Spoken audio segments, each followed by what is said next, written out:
All right, everybody. Welcome to Next Gen Wealth with Josh. And I've got a special guest today. I've got my buddy Landon Woods, who is the owner, the CEO, the head honcho at Revision Solar. And glad to have him today. He's gonna give you a wealth of knowledge that I'm sure is gonna uh, really help propel you forward in your journey in business and in wealth building. Um, Landon, good to have you. Thank you. Good to be on. I appreciate it. Yeah, yeah. Um, if well, can you first of all, can you tell me a little bit about yourself, a little bit about your business, and just give everybody kind of an overview of who you are? Absolutely. So I'm Landon Woods. I'm 33 years old out of Yanceyville, North Carolina. I started a company about 9 years ago called Revision Solar LLC. We're a solar company and we're doing business anywhere from Georgia up to Pennsylvania. And hopefully this year we'll move into upstate New York, maybe Connecticut, Massachusetts. But right now it's from Georgia to Pennsylvania. And we focus primarily on vegetation maintenance, seeding, panel replacement, anything that happens on solar farms. So we don't do rooftop installation, but we do grading, we do electrical work and stuff like that on solar farms. So we're part of the operations and maintenance side. We don't actually build new sites, but that's primarily what we have focused on is mowing. I'm a licensed contractor to do grading in Virginia. So we'll do sediment basin closeouts, things like that on large utility scale solar farms. Again, I started it about 9 years ago. I worked for two other solar companies prior to that, and it has been amazing to see it really take off. We are a faith uh, filled business, so we're going to make sure that is our foundation, and we're going to build off of that. And it's really been a blessing to be able to hire so many people, to bring so many people on the team, and just to provide what I hope is a good living for many people.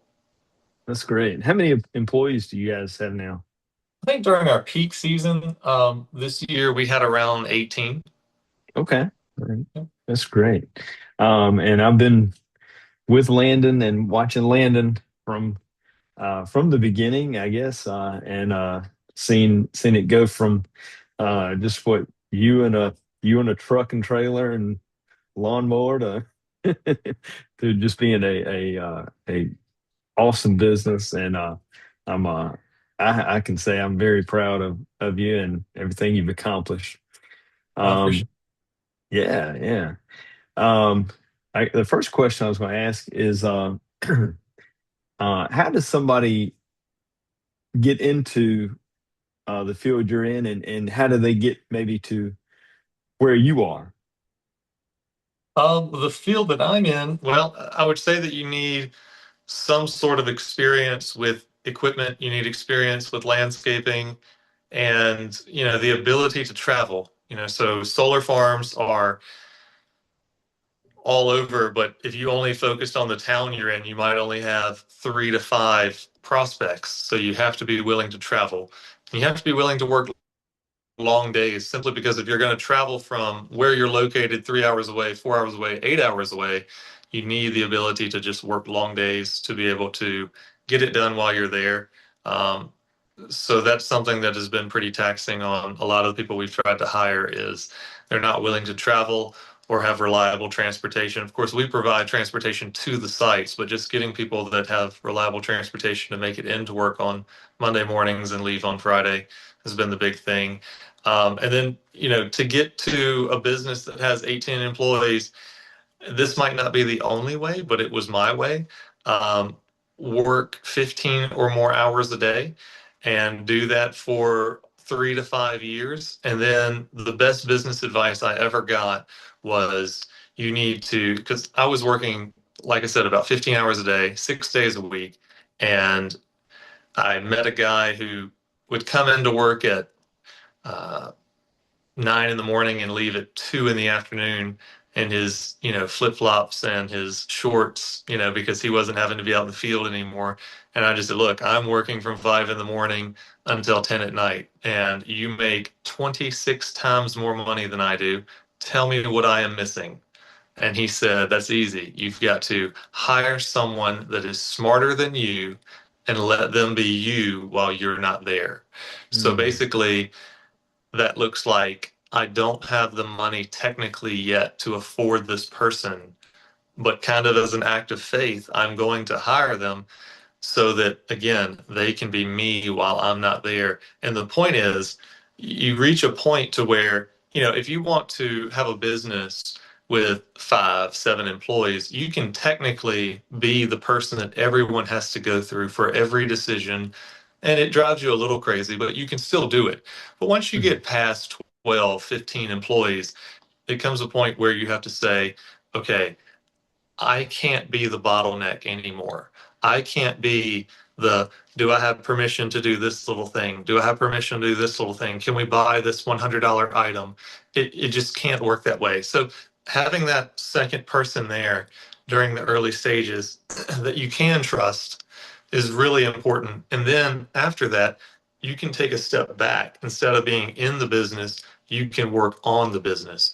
And when you do that, instead of saying, I'm focusing on clients. I'm focusing on, making sure everything's going correctly. You need a manager to manage those day-to-day operations so you can take a step back and say, what emerging markets are we going to hit next? What state are we going in next? mm, What new equipment, new designs, what new technologies can we innovate? What can we invent ourselves? We've had several things that we've invented. So having the ability to step back and say, I'm not just in the business, I'm looking at the entire business and seeing what we can do different. That's when you become more of a visionary rather than a manager. So there's mm, there's entrepreneur employee, there's entrepreneur manager, and then there's the entrepreneur that's actually the one that can step back. And mm, I have told my managers, I want us to be able to basically insert a key, turn the key to the ignition, and then the engine runs itself. Instead of us pushing and pushing, and we are the engine, we are the hamster on the wheel. We want this to be able to run and perform with or without us. So if a day when a manager is not there, a manager takes the vacation, does it all crumble or does it continue to flow? If I'm not there for a week, does it all fall apart or does it flow? And in the early stages, if I wasn't there, nothing got done. And mm. now we're in a place where if I'm not there, things are pretty much the same. But you have to create that. It doesn't just kind of happen. Right. That's so good. I love that. I was sitting here thinking as you were talking, man, Landon's one of the smartest people I know. You need to make Really, more really. friends. Oh man. Um, that's so good. I like that. If uh if you had to choose, and I'm sitting here thinking about how much I admire you, if you had to choose just one person in business that you look up to, who would it be and why? Well, there are several. There are several, so I don't want to shortchange anybody at all. There are several people that have invested in me and given me really great advice. Um, but if I had to choose one person, especially if I knew the person, like if we're talking about people that do podcasts, like I could pick that person too. But I would say a gentleman named Ben Price, who owns the solar company in Burlington. I think he just moved to the mountains, but he owns a company.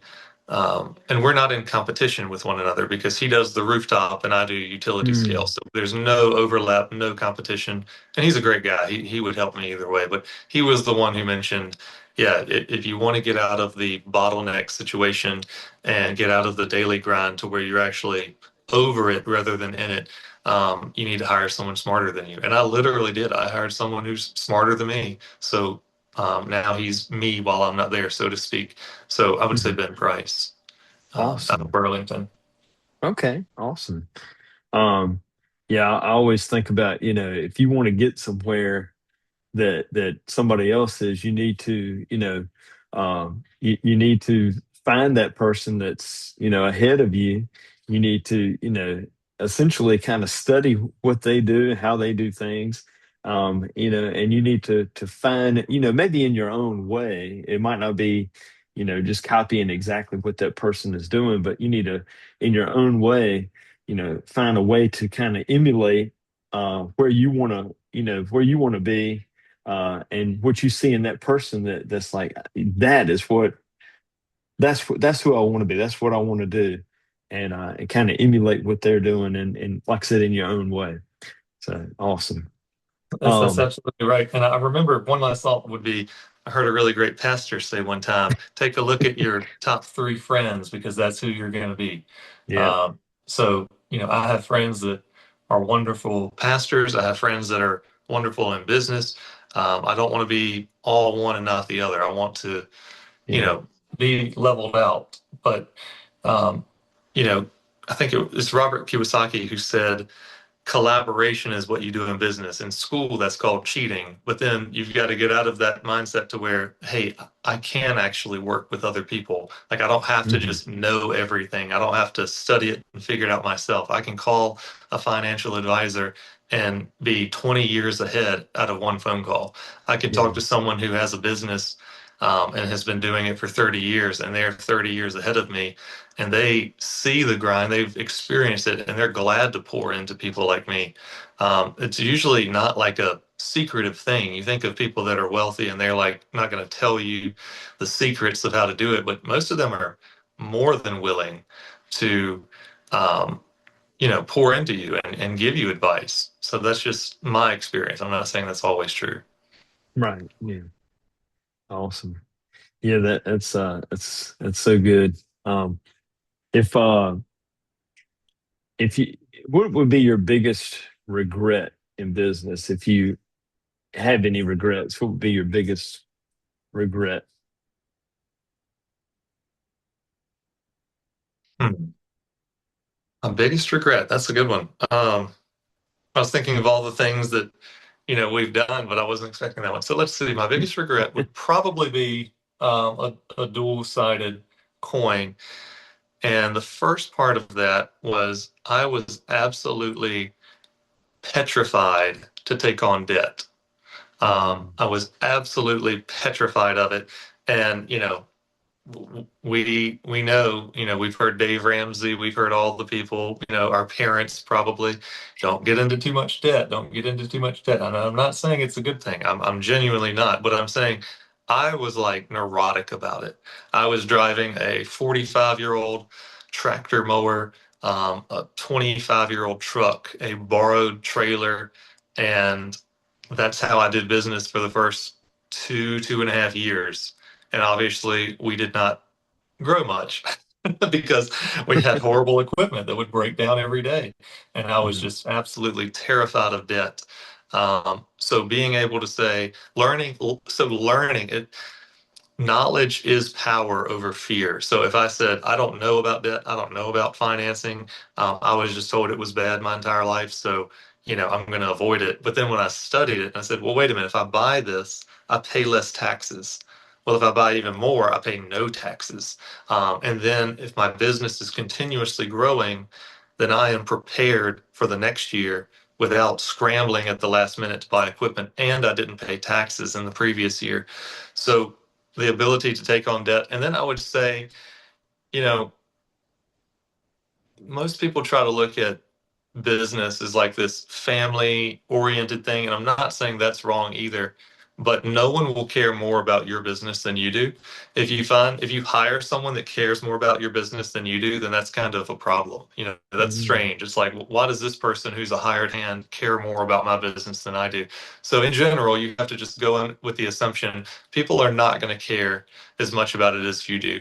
And some people don't even care enough about their own job as much as you do. I have bent over backwards for people countless times, and they don't even care enough about their own well being and their own job to do the basic things: show up on time, Mhm. show up at all, and Mm. show up and actually put in a half-hearted day's worth of work. And if they can't do those three things, I just had to learn in 9 years of doing this, probably 10, 12 years of management, that if they don't care enough about it, I shouldn't care more than them. They're not going to care more about Mm, my business than I do. So if they don't care enough about their own well-being, their own family's income, then it's hard for me to have a, bleeding heart syndrome to care more than they do. And that's not to be ugly, that's not to be mean, but I mean, I literally tried that for the first probably 7 years of business. Just I cared so much about, my employees' well-being. Well, I've got to do this, I've got to help them in this way. But, unfortunately, and that's not all of them. It's really not, but a good portion of people that we hire. We fired a record amount of people this year because people just wouldn't show up or wouldn't do the job or couldn't pass drug tests or whatever it may be. So just realizing that this is business. It's yeah, nothing personal. It's genuinely nothing personal. It's just this is the expectation. If you meet it, I hope you have a wonderful long career here. If you choose not to, when the expectations are not even super high, then that's on you. yeah. That's good. And it makes me think of two things as you're saying that. First of all, as a business owner and as with me, I don't have employees, but I do have, tenants that, rent from me. And, at times it's can be frustrating because it's like, you don't want to, you don't want to have to, evict someone or, whatever. But at the end of the day, as I told one tenant one time, I said, uh, you know, uh, uh, she gave me an excuse for why she, you know, what didn't pay me enough rent. And I said, well, yeah, I've got a family to feed. I've got, I can't just live off of air, I mean, and so, you gotta know when to say, all right, enough's enough, I'm sorry, but I've got to let you go or whatever, so that's really good. And then also, somebody that's sitting here watching this, thinking about starting their own business, they need to think about, first of all, the work that it's going to take. You're going to have to, um, you know, um, you know, uh, be willing to, fire people. You're going to have to be willing to make tough decisions, and you're going to have to not have the same mentality that your employees had. Most employees, well, not most, I shouldn't say most, but many employees, complain all the time.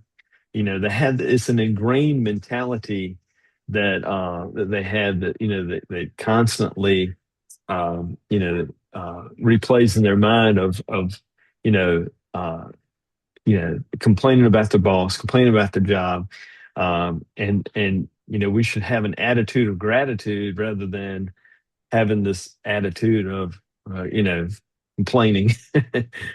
It's just a totally different attitude that you have to get out of in order to be successful, in my opinion. Right, absolutely. I say this all the time. When most employees see a brick wall, they stop. They Mhm. stop. I mean, they see, even if it's a small brick wall, it's just like, nope, this is where we stop because there's a brick wall. And then they'll come to management or come to me and say, look, there's a brick wall, we have to stop. But when you own the business, you say, let's go get a chisel, let's go get a hammer, Mm, let's find the way around it. Somebody get a rope, we're going over it. If I stopped at every time there was a minor obstruction in the way, I would have never started a business or I would have quit 10,000 times. yeah, Um, oh, there's a difficult tax policy we have to figure. Oh, the bank said no on this equipment we wanted. The client is being difficult, not paying us on time. We just fired 3 people in a week.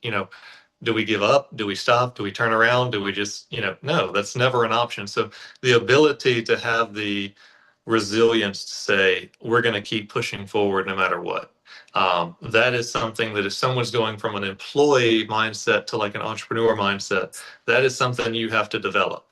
You know, that's maybe why I've done kind of well in business is, if you've lived on a farm, you can't just say, well, it's cold outside, I'm not going to feed my animals. Well, it's really yeah, hot today, I guess I won't go to work. Um, oh, it's a special occasion. It's my birthday. It's Christmas. I'm not going to go out and do my chores and take care of the livestock. No, it's not really an option. yeah. I remember, after my grandfather's funeral, I met with my family. We had dinner.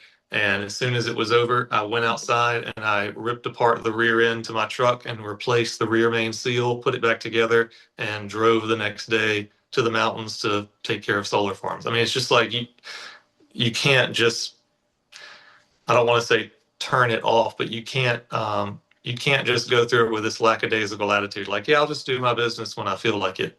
No, you have to do your business when it's uncomfortable. You have to do your business when there's family issues. You have to do it when you don't feel well. I can't even take a day off when I'm sick.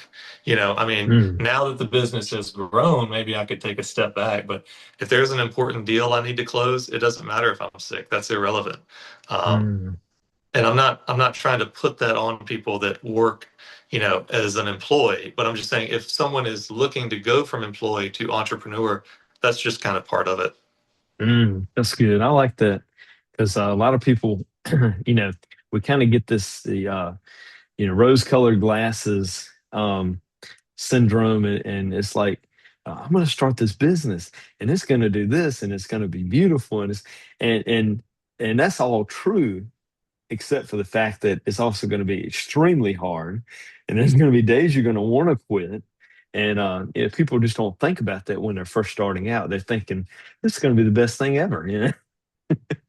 Absolutely. So being an entrepreneur is not, hey, I'm tired of working 40 hours a week for someone else. I'll just work for myself and make 10 times more money and work 20 hours a week. No, it's usually, especially in the first 5 years, unless somebody knows a shortcut that I am completely unaware of, it's I'm tired of working 40 hours a week for someone else. I'm going to work 100 hours a week for myself and then make less money than making the 40. But then maybe in 7, 8, 10 years, you will start making much more money. And then, even at that point, you'll say, do I want to take this money for me and do what I want? Or do I want to continue investing in my business? When there's an extra few $1,000s, does that go to me so I can go on a nice vacation, or does that go into the business? Well, for me personally, it has almost always gone back into the business because I want the business to grow again so I can be in a place where it can just self function without me, and then I can have a better future. But again, I'm prolonging that to make the future better and better and better. I hope that that makes sense. Yeah, yeah, absolutely. Um, if you had uh, three pieces of advice for someone just starting out, what would those three pieces of advice be? Three pieces of advice for someone just starting their own business. Just starting, like, well, not even their own business, but I started this channel really for the people that are like young people that are, um, they want more for their life, but they just don't know what to do. What would be the three pieces of advice you would give those people? Absolutely. So, um, I'll try to keep it to three, and we might branch off a few times just to kind of keep it into three. But if I had in my heart to start a business and I'm working a day job, 100% I would be working the day job and I would be doing the business on the side. So I'm not a person that's just going to quit a job cold turkey and then just say, I hope this works. I Hmm. take calculated risk, but they are a risk. And I would say you need to work that job and then build up your clientele to where it can either almost pay for or basically pay for your bills, which kind of leads into a branch off of that. It's really important that your spouse is on board. If you're married, if you have kids, or if you're engaged, whatever, if your significant other is on board, your life will be so much better. I am very thankful. My wife is amazing when it comes to my business. Like, I think because when we met, I was already doing this, so this was just kind of normal. But if you Hmm. just say, hey, babe, I'm going to go from 40 hours a week to 100 hours a week. I hope you're cool with that. And it might not work. We might be homeless. you know, a lot of people might have a problem with that. So making Yeah. sure that they're on board, but then again, that's why you work both at the same time until you feel, okay, I can self-sustain with what I have going on, and then I put my full focus into the business, and it will grow much more rapidly. So, and I would I hate to make the bar so high to where nobody would ever do it, but you need to have a little bit of money saved. Mm, There's a difference between a steady paycheck that your employer is almost obligated to give you every week versus, hey, I'm making money, but 10,000 things could go wrong. And then I'm reliant on that money that's very risky for my livelihood. So that would be important. And then I think number two, as far as how I would advise people, in the beginning, you are everything.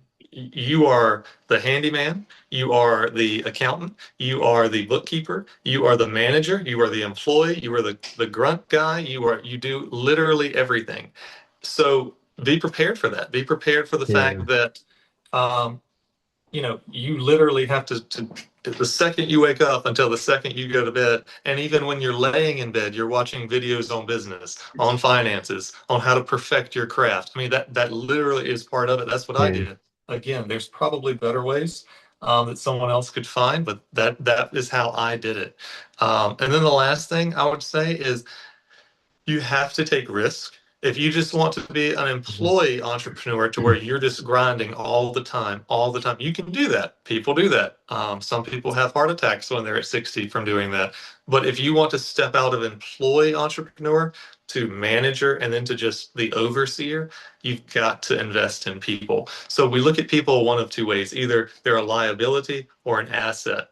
And it is very hard to get into the asset category, but that's what you have to do, even if you have to pay more money for them. If you Mm, eventually just say, look, yeah, in year one and two, we just had to pay people what we could. Now we're making more money. The business is growing. Our services are great. You got to make the clients happy. You've got the customer service has to be phenomenal when you're starting a business. You got to go the extra mile.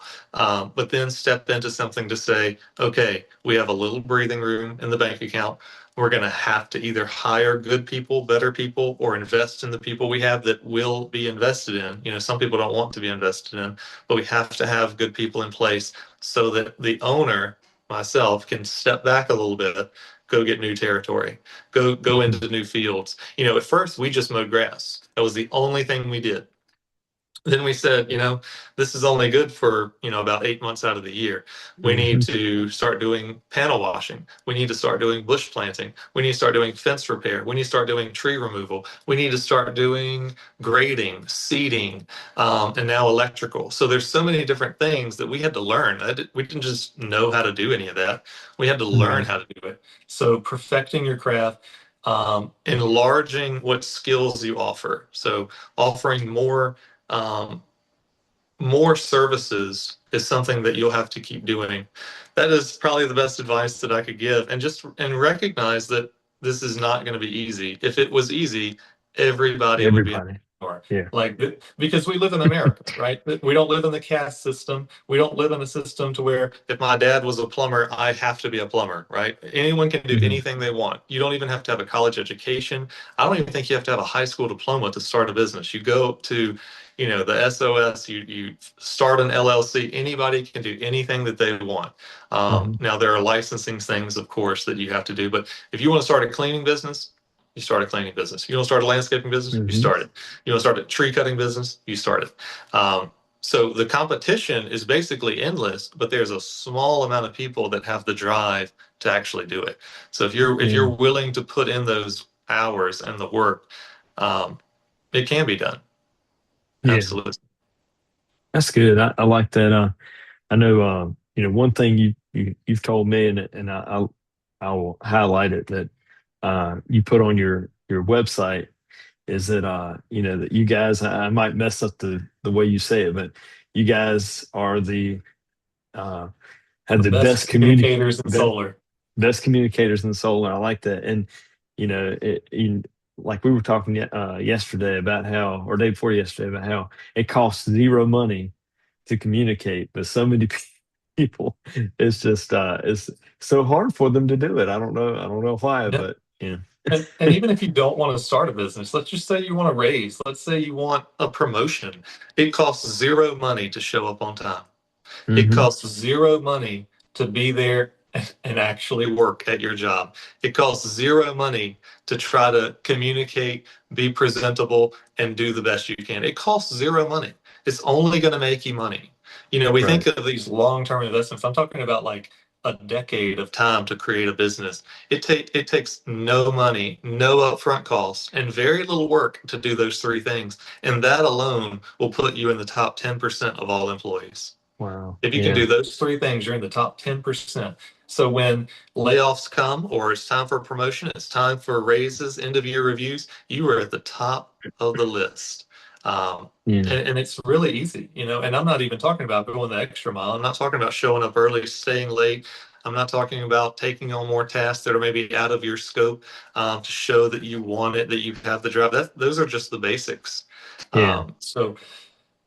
That's what I would advise people to do. Just be the best you can be. The Bible says we're serving unto God, not unto man. So if Yeah. you can just be the best you can be, I know we have a lot of stuff going on in life. Everybody does, but if you can just stand out a little bit, whether it's in Hmm. business or as an employee, you're already set up to um, take off. You're set to get the promotions, to get the new clients. That's so good. Yeah.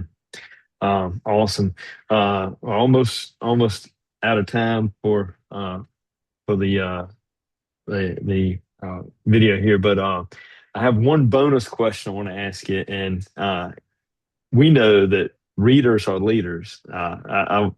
Something I learned a long time ago is readers are leaders, and I don't read enough, but I'm trying to do better. But what I know I've asked you this question before, but just for you two, what would be your top maybe one, two, maybe three books that would be good for someone to read if they want to start a business, any kind of business?